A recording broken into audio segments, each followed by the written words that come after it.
Roger, why are you muttering under your breath calf muscle injury? Is this the soccer analysis? The silent spaces in your life, are they always filled with you muttering to yourself some version of calf muscle injury while whistling and looking things up? Do you not wish curses on your enemies, Dan? I do not wish curses on my enemy. Is that what you were doing? You were wishing? I was just wishing some bastard a calf muscle injury. Not a bad injury, but just one that wouldn't know. There's a Liverpool football player is out for the World Cup with a calf muscle injury. It's nothing that dramatic. Ronaldo wins again. Oh, my Lord. It's Mike Ditka's birthday, talking about complete and utter bastards who are idolised. That's amazing. Who knew that? How you doing, Dan? You gorgeous man, and your whole crew. It is nice. It is nice to see you. It is always exciting to see you. We should wish Mike Ditka a happy birthday here at some point. I don't know what age he is. He's got to be in his 80s, right, Stugotz? I would say, yeah, probably late 70s, early 80s, something like that. We will wish him a happy birthday in a moment with the Stephen A. Smith professionalism that we celebrate the biggest things. Oh, look at Roger. Looking at fucking pulling out the big guns. Look at Roger. Yes, you've got a picture of Mike Ditka in his championship Bears glory in the 80s with a middle finger. Yes, very nice. You love yourself. Behind my desk. You love yourself some. What else is behind your desk there? Take us on a little bit of a tour here. He's the only racist. He is the only out racist that I have behind my fucking desk. Everybody else is actually an okay human being. He's 82, Mike Ditka. I'm wondering, do you think Mike Ditka would have made a great soccer coach, like a soccer manager? Well, funny enough, Bruce Arena, who is considered our most legendary manager ever, he's really a lacrosse coach. So I think there's a movie where he does that. Yeah, he's just like, hey, guys, cradle that motherfucker. We're not on air yet, are we? I don't know. I think a lot of those coaches would have been incredible. Mike Ditka essentially ruled with fear. He was what they call a chemo coach, right? Where he just blasts everybody and just keeps on blasting. It would have been a fantastic European. Would have been a middling. Probably ended up somewhere in the Italian leagues, just eating a lot of pasta, drinking a lot of wine, spreading hate throughout northern Italy. Would have been fantastic. Was that the Will Ferrell movie where they argued about juice boxes and stuff? Kicking and screaming, yeah. Okay, so that's... Did Will Ferrell make a movie about hate in northern Italy? That's amazing. Oh my God, Ferrell, bringing it. We're not on yet, are we? Yes, we are. Yeah, you know him Amazing. from Men in Blazers. You know him as well from just anything soccer related. And Mike Ryan he wants Berhalter out of here. It's an age-old tradition of firing the manager. What do you have to say, Mike? I haven't even heard your opinion on this. I just know you want a firing. I mean, I just never really saw the fit. We're trying this really ambitious attacking scheme that was designed to dominate CONCACAF and go toe-to-toe with beautiful European footballing countries, and that's just never been the successful American style. You don't have your players in camp long enough to play this style. And on top of that, Greg Berhalter's selections when it comes to team building have always been kind of puzzling because he's married to his style. I guess I grew up in an era where the U.S. was at its best as a organized defensive counterattacking unit, taking advantage of these great athletes that we had on the pitch, and I think that's where we're most successful.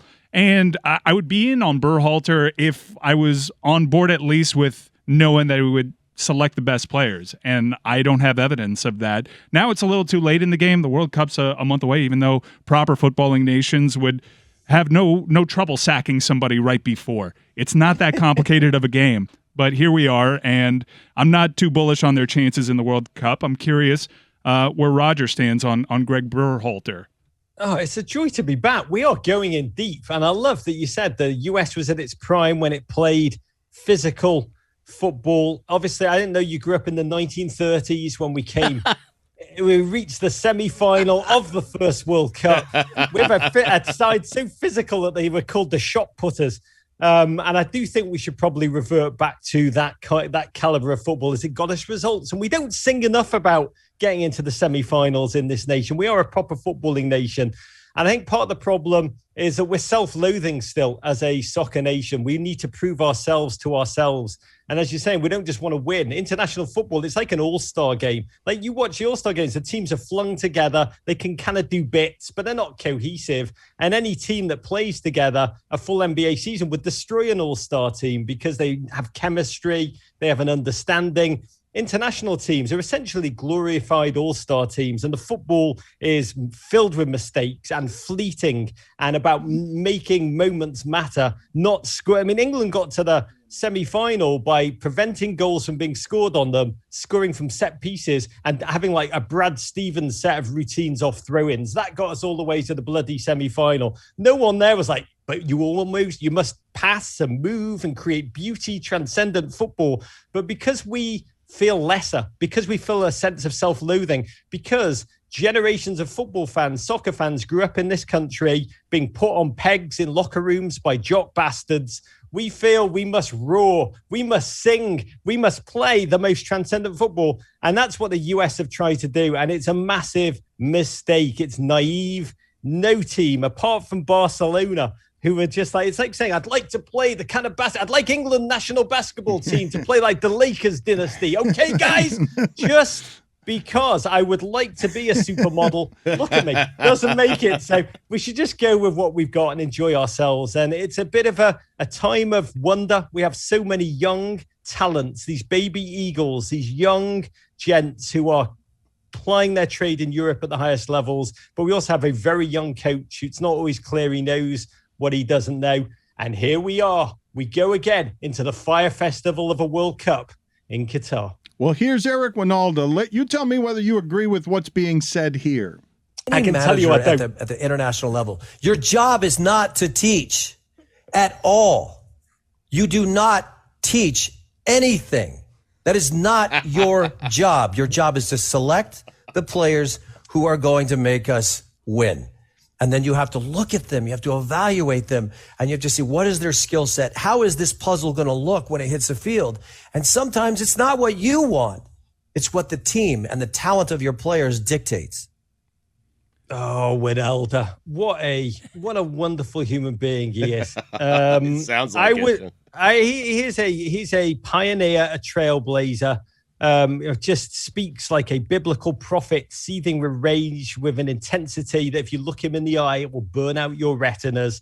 Managers can do many different things. I once interviewed the great Arsenal manager, Arsene Wenger, and the managers have to do 87 things. They have to be comms specialists, man managers, psychotherapists, stats specialists, global diplomats. I mean, there's millions of things they need to do, and no one can do them all. I asked Wenger what the most important role of a manager is, and he said, an educator. I want my players to leave as better human beings after being with me than before. So, who am I to argue with Arsene Wenger on what a manager actually does? The argument with this gentleman is he's got a style, a system, and he's going to play it. And we have bloody great players in Europe who are scoring dozens of goals at the elite level, and he won't call them in, and no one can quite work out why. And he says they don't fit my system, which is really a noose around it. If he doesn't do well, that will be like the Titanic captain saying, "This ship, nothing can bring it down."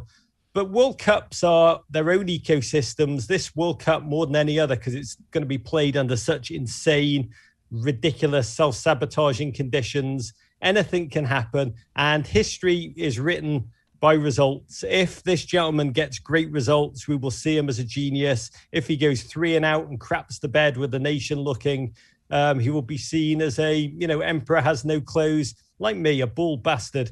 So let's see, let's savor it. Most importantly, a World Cup is about making memories. What is sports about, if not about the collective making of memories and the joy of the whole thing together? This is an insane World Cup. FIFA, for reasons that I'd say I don't understand, but I do. It's to do with brazen corruption. Bags of cash being backed up to FIFA headquarters have decided to give it to Qatar, which is an area the size of smaller than Connecticut, a population smaller than Greater Las Vegas. And they are going to host a global tournament. One of the stadia has been built in a city that didn't exist when they won the bid. Anything can happen. Some of it wonderful. A lot of the surrounding geopolitical stuff is dark as hell. And I think this World Cup is going to be about trying to make great memories where we can, Dan.